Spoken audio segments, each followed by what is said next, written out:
First of all నేను ఈరోజు ఇక్కడ నించున్నానంటే ఒక పెద్ద బ్లెస్సింగ్ అన్నమాట. బికాజ్ తెలుగు ఇండస్ట్రీలో ఆల్మోస్ట్ ఒక స్మాల్ స్క్రీన్లో చేశాను నేను. ఇది నా first movie.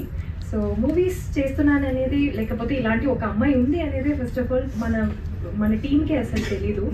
So all of a sudden ఈ ఆఫర్ వచ్చింది. బెంగళూరుకి వచ్చి కథ వినిన తర్వాత నేను అడిగిన ఫస్ట్ క్వశ్చన్, సార్ మీరు ఎలా చెప్పారో కథ అలాగే తీస్తే చాలా హ్యాపీగా ఉంటానని. బట్ వాళ్ళు చెప్పారు నాకు, ఈ కథ చాలా మందికి చెప్పారంట. ఎవరు అంటే అందరూ ఒక్కొక్క క్లాజెస్ పెట్టారంట. లేదు అబ్బాయి ఉండడం మాకు వద్దండి, అమ్మ తల్లిగా ఇంత త్వరగా వద్దు అని ఏదో చెప్పారంట. ఎవరెవరు ఈ కథని ఈ స్టోరీని మీరు రిజెక్ట్ చేశారో వాళ్ళందరికీ thank you so much. Because ఈరోజు తల్లి మనసు అనే స్టోరీ నాకు దొరకడం ఏం చెప్పేది, ఇట్స్ మై బ్లెస్సింగ్, అదృష్టం అన్ని. ఎందుకంటే ఇలాంటి ఒక సబ్జెక్ట్లో మన ముత్యాల సుబ్బయ్య గారి గైడెన్స్లో నేను యాక్ట్ చేయడం అనేది ఒక డ్రీమ్ కమ్ ట్రూ మూమెంట్. ఎందుకంటే నేను ఎప్పుడూ అనుకుంటాను, ఎందుకురా నేను ఈ సార్ మూవీస్ పవిత్ర బంధం కానీ ఇంకా చాలా మూవీస్ హిట్లర్ కానీ ఇలాంటి మూవీస్ చూసేటప్పుడు ఎందుకు మనం ఆ టైంలో పుట్టలేదు, ఎందుకు మాకు ఇలాంటి ఒక డైరెక్టర్స్ దొరకలేదు, అలాంటి ఒక డైరెక్టర్స్ కింద నేను ఎందుకు వర్క్ చేయలేదు అని చూసేటప్పుడు ఫీల్ అయ్యేదాన్ని. బట్ టుడే మేబీ మనం ఆ టైంకి వెళ్ళలేం కానీ, బట్ ఈ టైంలో సార్ గైడెన్స్లో నేను ఈ మూవీ చేయడం అనేది I'm very much happy.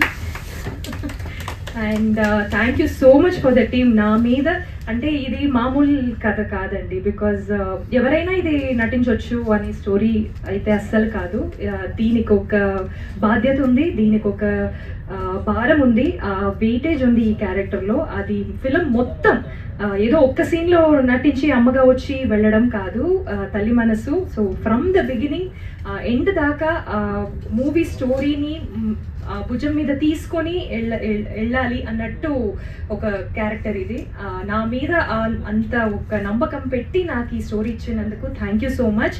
And మన సిప్పి గారు అయితే అసలు మామూలుగా ఏంటది పని పని రాక్షసులు అని చెప్పొచ్చు. ఎందుకంటే ఎక్కడైనా మనకి ఎక్కువ అయితే సరే ఓకే అని చెప్పడం కాదు, లేదమ్మా ఇది ఇక్కడ ఎక్కువైంది, ఇక్కడ తక్కువైంది, మీరు అన్ని సీన్స్లో ఏడవడం కాదు, కళ్ళు లోపలనే మాకు నీళ్ళు ఉండాలి అన్నట్టు అన్నీ నేర్పించి మరీ వాళ్ళు ఈ సీన్స్ తీశారనమాట. Thank you so much Sippi గారు. I'm very happy working with you. And మన దేవిశ్రీ సార్ గురించి చెప్పాలంటే ఒక్కొక్క సీను నేను యాక్ట్ చేసిన తర్వాత he use to come and congratulate me every single time. ఇది ఈ చోట మీరు చెప్పిన డైలాగ్ ఉంది కదమ్మా, అంత బాగా చెప్పారనేది. సో ఒక ఆర్టిస్ట్కి ఎప్పుడు అది ఒక పెద్ద కాన్ఫిడెన్స్ వస్తుందంటే ఇలా ఉన్న కో స్టార్స్ కానీ వాళ్ళు ఎంకరేజ్ చేస్తే ఇంకా మనం చేయొచ్చు అనే ఒక పెద్ద బాధ్యత వస్తుంది. సో ఆ బాధ్యత నాకు ఇచ్చారండి. And thank you so much sir. So Jan 24th మన మూవీ తల్లి మనసు రిలీజ్ అవుతుంది నియర్ బై థియేటర్స్. సో ఎవరు ఇది ఏడ్చే మూవీ ఇదేంటి అని ఫీల్ అవ్వకుండా ఒక మూవీ చూసిన తర్వాత బయటకు వచ్చిన ఒక 10 minutes తర్వాత కూడా మీరు ఆ ఫీల్లోనే ఉంటారు. అలాంటి ఒక మూవీ ఇది. కూర్చొని మీరు అది ఆలోచిస్తారు, ఆ వెయిటేజ్ అనేది మీకు ఫీల్ అవుతుంది. యాక్చువల్లీ ఇక్కడ స్టూడియోకి వచ్చిన తర్వాత నేను చాలా ఫొటోస్ చూశాను. ఇక్కడ మాయాబజారు, మిస్సమ్మ ఇలాంటి చాలా ఫొటోస్ పెట్టి ఇది చేశారనమాట. దీంతో పాటు తల్లి మనసు అనేది ఖచ్చితంగా వస్తుంది అనేది కన్ఫర్మ్గా నేను చెప్పొచ్చు. సో చాలా ఇయర్స్ తర్వాత కూడా తల్లి మనసు అనే ఒక మూవీ ఈ జనరేషన్లో వచ్చింది అని మాట్లాడతారు. అలాంటి మూవీ అని చెప్పొచ్చు. So blesses, wishes and thank you so much.